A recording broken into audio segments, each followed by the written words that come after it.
There we go. Hey, welcome. Welcome to Occam's Razor. This is Blazing Cat for Fridays, where we do a cold read through of the best news aggregate of people who think just like me. I'd like to thank BCF for posting these live streams and for his tireless commitment to publishing his site every day for going on close to 20 years. Did you know that he has a news feed? Yes, he does. For when you just can't wait for the next BCF post to tell you what's going on in this crazy world, just check his news feed. And if you'd like to help out this veteran, please follow me on Rumble and please leave a comment. I'd love to hear read what you guys have to say. Now, before we get into Blazing Catford, just to let you know, if we need to play any audio on his site, I just discovered an audio problem just before the program. Didn't have time to fix it, so it's just going to be me. Here we go. Let's do a quick refresh on his site. And contractors stiffed for millions in completed work by Nexstar EV battery plant that Ontario and federal governments propped up with $15 billion in tax breaks. EV subsidies. Hmm. Multiple Canadian contractors have helped build a sprawling taxpayer-supported electric vehicle battery plant in southwestern Ontario. Allege they have been paid for millions of dollars worth of work, court records show. Lawsuits between companies on complex projects like Nexstar Energy Plant in Windsor aren't abnormal, according to a veteran construction lawyer. But Sylvan Canada, one of the firms that has now resorted to legal action, says its experience on the $5 billion project was far from business as usual. That's because business as usual for anything that the liberals do is only to enrich themselves and their friends. Nothing they ever do is for Canadians. There's always has to be a twist in there where they get in there and meddle so that they can make themselves rich. That's why this is happening. This happens every time they get involved. People just don't learn. Of course, they're mostly brainwashed by mainstream media. Islamist influencer jailed in Germany for defrauding followers of nearly 500,000 euros earmarked for Palestine. Oh, the Fakistinians are at it again. A prominent German Salafist influencer who preached a strict interpretation of Islam online has been sentenced to 3 years in prison after a Dusseldorf court found he had systematically defrauded his followers out of nearly half a million euros in donations. Charity scams are everywhere. I believe in Islam, charity is called zakat. I don't know what the punishment is in Sharia for defrauding zakat. Hmm, never come across that in Sharia. Justice or ideology? Alberta court's gender ruling ignores evidence and common sense. Really? Last November, the Alberta Medical Association, AMA, released a statement taking aim at Smith government for its new legislation banning puberty blockers and hormone therapy for trans-identifying youth. The AMA stated, among other things, there is no place for the government in the medical decisions being made by parents and their children in conjunction with physicians. I do recall a massive COVID-19 vaccine campaign that was pushed by politicians. That Lysenkoist injection that was very politically motivated and continues to be politically motivated today because people keep being censored when they try to talk about it. These people are off their nut. Oh, that's right, because they too were pushing the injection. In an ideal world, the AMA would be absolutely correct, just as in an ideal world, there would be no hunger, poverty, discrimination, or violence. Well, know them by what they do and look at reality. Common sense would mean that what we're born with is what we should be trying to live with. Piers Morgan says the quiet part out loud in nuclear on-air crash with Joy Reid. Joy Reid got into it with Piers Morgan after being asked about her firing from MSNBC and why she has repeatedly played the race card. Morgan, on his YouTube show Thursday, but asked whether she really believed race played a part. Now, Joy, let's be honest. I don't think you were fired after all those years because of your skin color or because you're a black woman, the British journalist told his guest. And let's see what this posting here is. I could play it, but we won't be able to hear it. I'm sorry, I'm having an audio issue. Joy Reid has a meltdown after Piers Morgan plays a video of her crying after getting fired from MSNBC. Absolutely brutal. Morgan says, let's be honest, what we just read. Well, you can all go to X and have a read through. Ottawa's cost cutting drive. What could be on the chopping block? Well, we know it's not going to be on the chopping block. That new rink that Mark Carney's building for himself at Rideau Hall. Yeah, it goes to all this government. Hey, you guys need to cut back in your departments so I can build myself a rink. That's $500,000 or $300 million, whatever it is. It's 300,000. Who cares? Why is he building a rink at Rideau Hall? Ottawa is embarking on a cost-cutting exercise amid ramped up defense spending and mounting debt. And the talk of the town is which sectors could potentially be trimmed down. The Liberals won the election on a pledge to rebuild the armed forces while at the same time not cutting social programs. And they are now trying to find efficiencies along those lines. Rebuilding the armed forces for the Liberals is just spending more money. They do not care about people. They tell people what to do, and if you don't follow their rules, they get rid of you. All they do is throw money at stuff. We're spending, we're spending, we're spending, we're investing, but they never deal with people. They never invest in people because if they took the time to talk to people, they would know what to do. But instead, they just spend money. People who work with people find innovative ways to get things done, to use those energies. But if all you're going to do is throw money at stuff, you're just going to get ripped off because it's not their money. They don't care how much they spend. Finance Minister Francois Philippe Champagne, the yappy little chihuahua, on side of the House, Mr. Speaker, recently sent letters to cabinet members requesting they put forth ambitious savings proposals that would lead to operational spending falling by 7.5% for the 2026-27 fiscal year. That would be followed by 10% cuts in the following year and 15% in 2028 to 29. Well, we could have had 100% cuts of stupidity if we hadn't reelected the Liberals. There's no reason to slow walk this. But, they lied and people voted for them anyway. We won't cut. We won't cut. Oh, yeah, we're going to cut. Because on this side of the House, Mr. Speaker. God, I hate that little troll. I don't even have a picture of him here. 60% of Canadians could face higher mortgage payments by 2026, Bank of Canada. Yep. Well, of course. I'll never forget Trudeau saying, but was he talking about McGregor? Is that his first name? Ben? But Ben, interest rates are at an all-time low. Don't you think you're spending too much, Mr. Prime Minister? Ben, interest rates are at an all-time low. As if people don't look at history. I remember interest rates going close to 20% in the late 80s. That was really tough for a lot of people. And again, that was at the end of stupid amount of spending, again, by the Liberals. The second time they did a stupid amount of spending. First time under Trudeau, second time under Chrétien at that time. Look at that, 20% interest rates. I remember a fella in Tactical Helicopter Squadron, one of my first postings in the Air Force. I think it was the summer of 90 or 91. Anyway, he gets posted to Winnipeg. So he goes on his house hunting trip and he puts his down payment on his credit card because the interest rate was practically the same as if going for a mortgage. I hope we don't end up in the same pickle. Roughly 60% of Canadian mortgage holders will face higher monthly payments.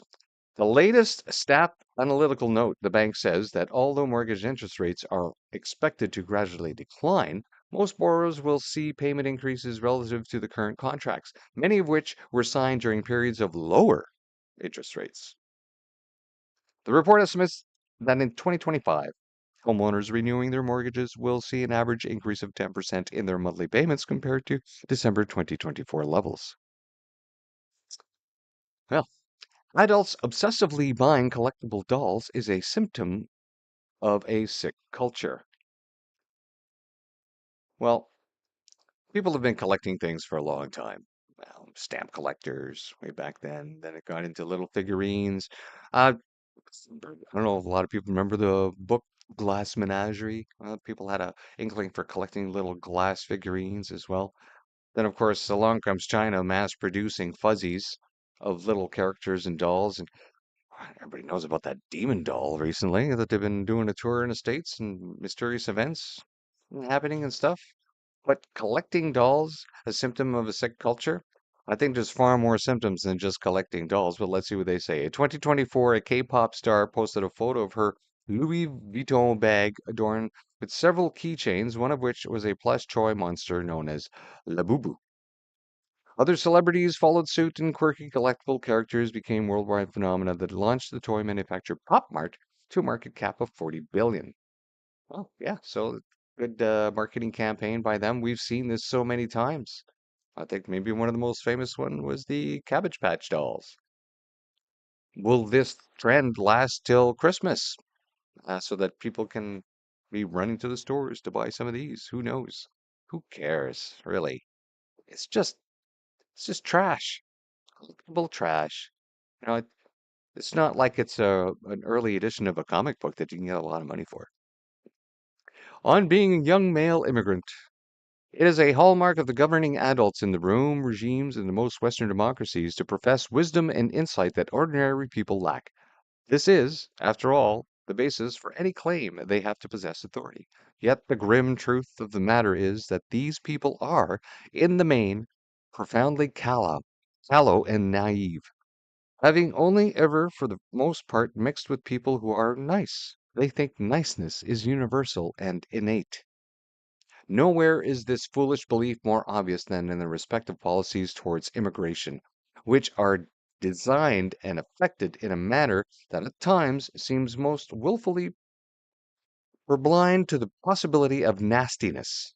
To refer back to our old friend Milan Kundera, the worldview of those who govern us is above all predicted on the denial of shit. And when it comes to immigration, they deny it by the bucket load. Cultural relativism is a disease in Western society that leads to societal suicide. And it's sitting right there.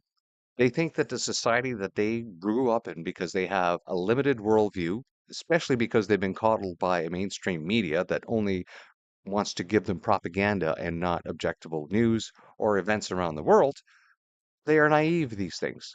I don't think the schools even really teach how other cultures operate. They only teach them how their cultural Marxist narrative needs to teach those other cultures to change so they can become more inclusive and diverse and stuff. I'm applying these new cultural narratives so people aren't learning anything. New kids aren't learning anything in school.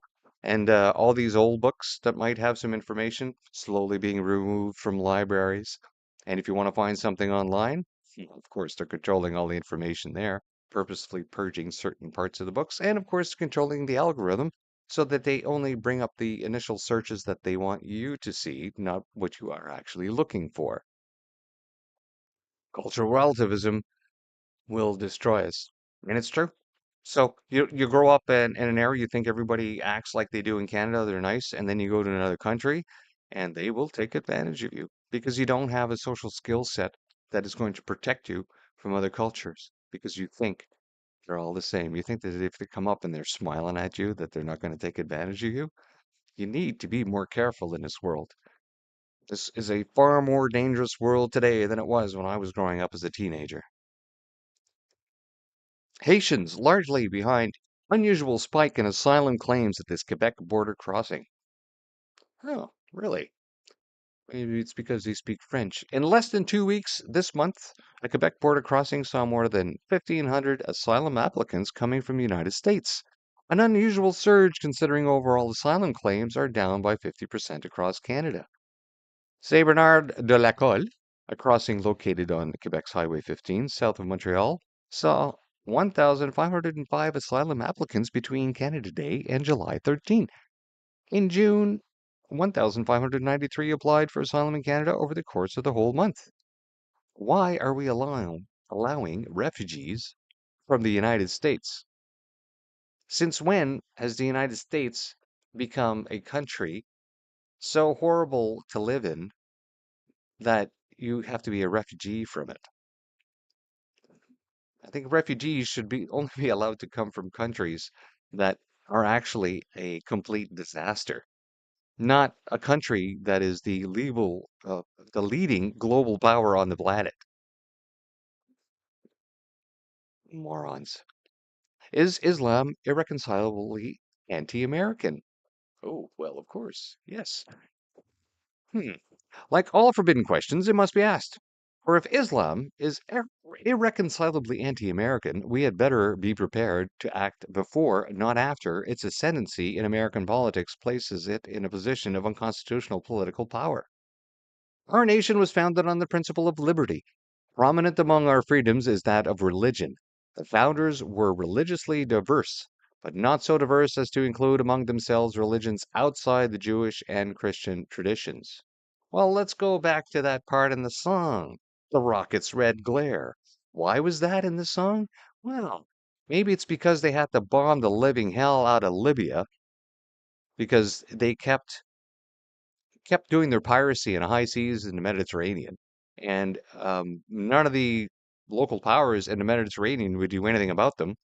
And in order to, well, what they did actually is they just paid off the pirates. Please don't attack our ships, so they would just pay off the pirates. That's a common practice. You know, it's something that Europeans have done continually over thousands of years. Is if you don't have an army to deal with an aggressor, then you just pay them ransom. Pay them ransom in order they don't plug you.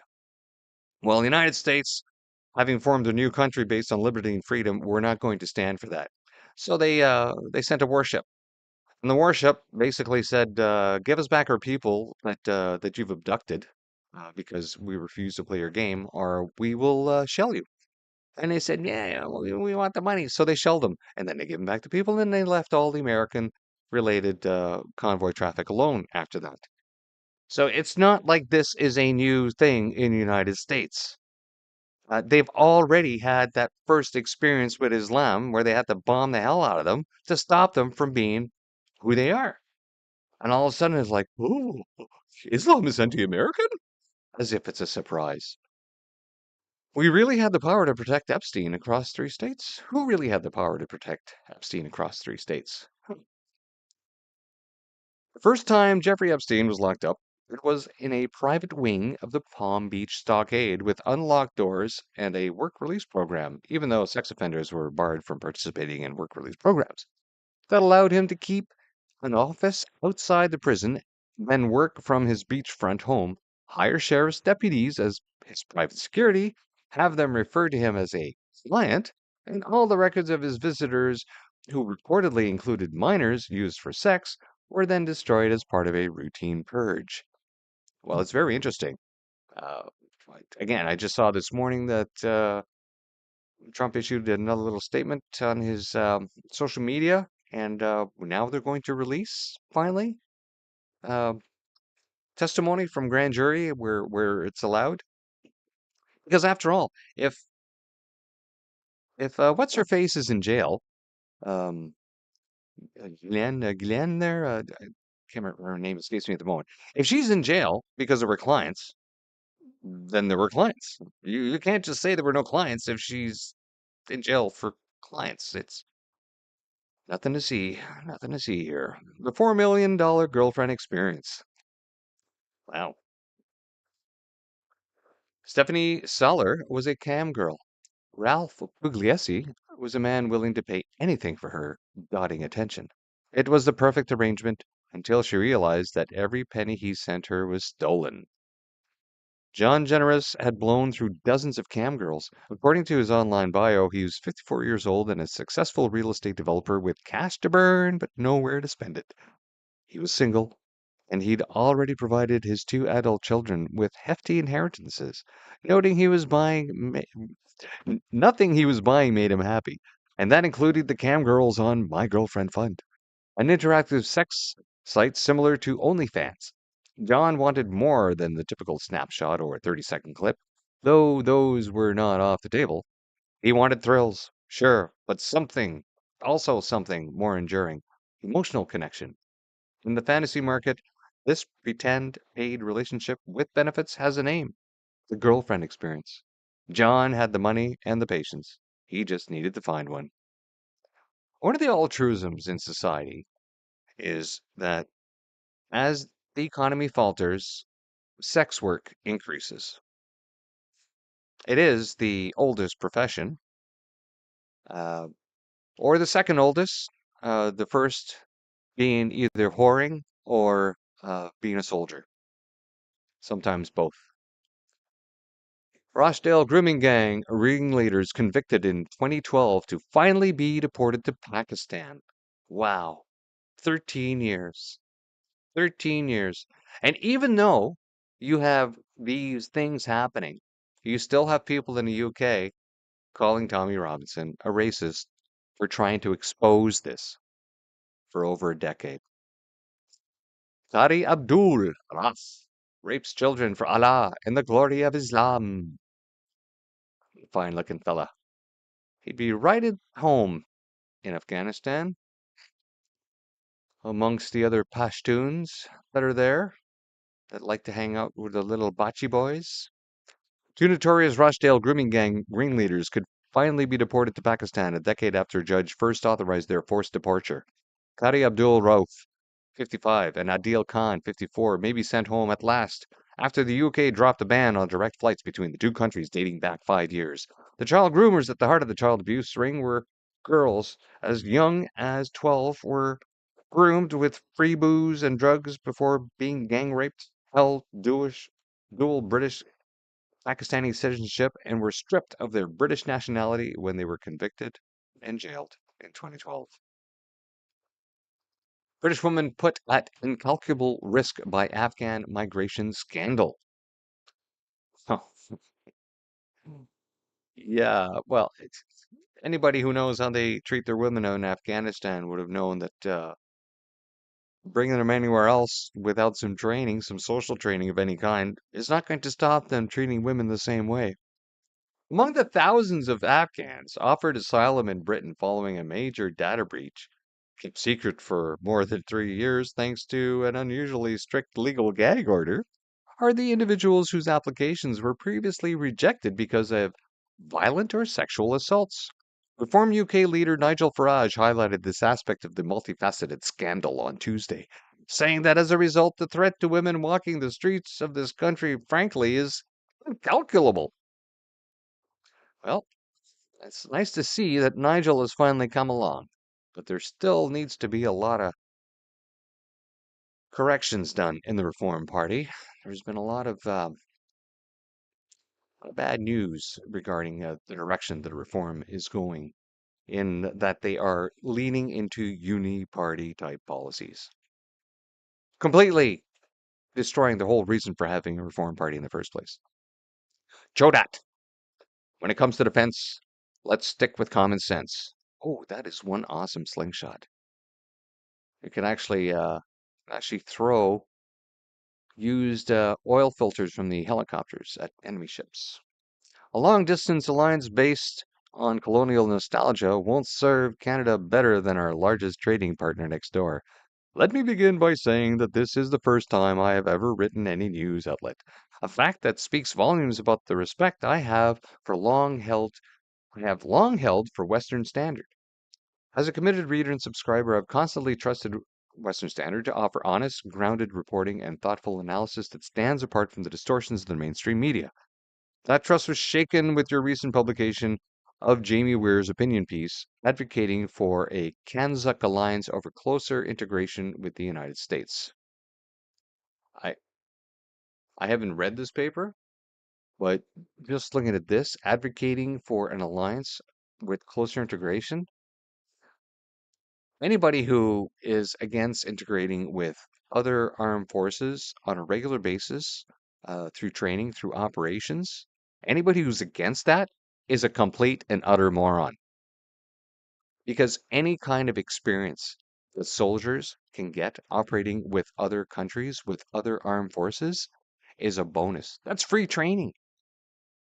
The only training that our soldiers get is when you go on exercises. So you're learning from the last guy, if he's still there, plus what are in the books and the doctrine and what else new that they're trying to introduce. That's it. That's it for your experience. Now, the other people that you're getting experience from, they may not necessarily have been on tour either. They might not have deployed. Now, of course, we're at a point now in the Canadian Armed Forces where so many people have left. A lot of that experience is gone now. You have very few people in the armed forces anymore who have actually even operated on real operations. that experience is gone. By limiting, by saying that, oh, we shouldn't integrate and operate with other armies or militaries, you are denying increasing the effectiveness of your troops. And why would somebody write something like that? Probably because they have never served either. Well, we are at the end of the first page. This is usually as far as we go. We will get this audio issue fixed. Um, this happens every Friday. It's like I have my Butch Cam running throughout the week, and it changes the settings in my software, and then I have to reset the microphone for the live broadcast. And then for some reason now I can't get any can't get any sound from anything we play on the backdrop. Anyway, next time that'll be fixed. If you've hung out to the end, I really appreciate it. Please leave a comment. I'd love to hear what you people have to say, and we'll see you next time. Bye bye. And see.